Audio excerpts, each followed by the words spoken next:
Hi minasan! Konnichiwa! Itong araw nga na ito ay ang last day namin sa Japan. Ayan nga si Rosan at Richard at ang iba pa naming mga kaibigan na nag-goodbye sa amin. A part of me ay masaya at a part of me ay medyo kabado at malungkot. Dahil almost 17 years nga akong tumira dito sa Japan. At kung tutuusin nga ay mas matagal ako nagstay sa Japan kesa sa Pilipinas. Kaya samahan niyo ako at ang aking family sa aming new journey sa Pilipinas. Let's go! From Sano Shintoshi ay sumakay nga kami ng bus patungong airport.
Pagkatapos ng 2.5 oras ay nakarating na nga kami sa Narita Terminal 2.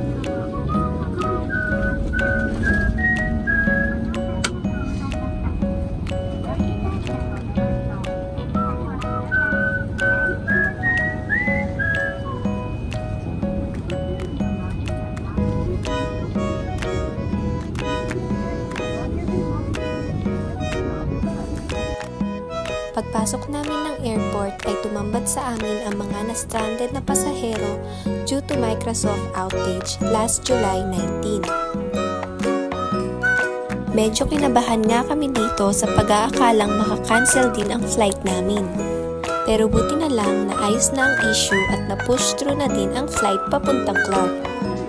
After namin mag-check-in ay dumiretso na kami sa gate at habang naghihintay kami para sa aming boarding time, ay nakita namin kung paano nire-refill ang vendo machine. At eto na nga ang aircraft na sasakyan namin pauwi ng Clark, Pampanga.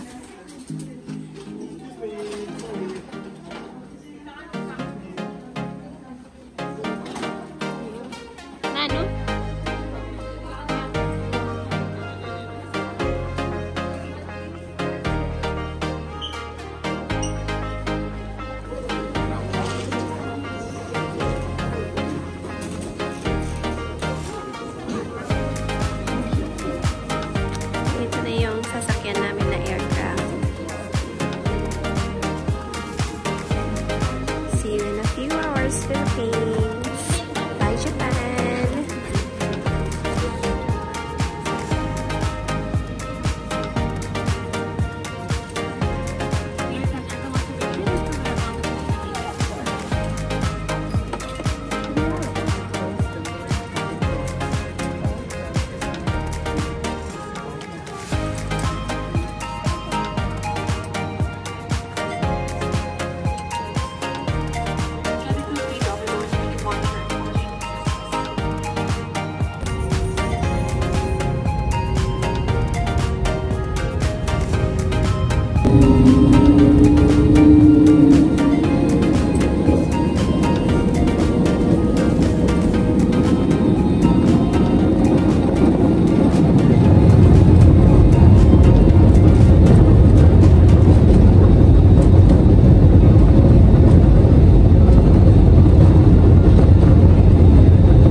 After 4 hours and 40 minutes ay nakarating na din kami ng Pilipinas.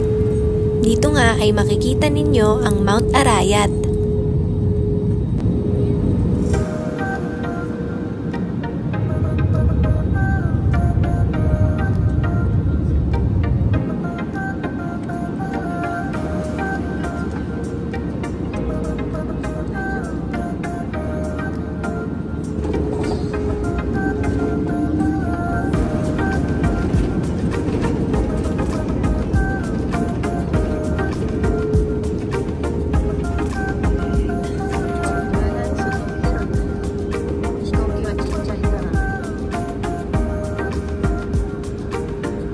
So hanggang dito na lang muna ha. Abangan ang aming journey sa Pilipinas.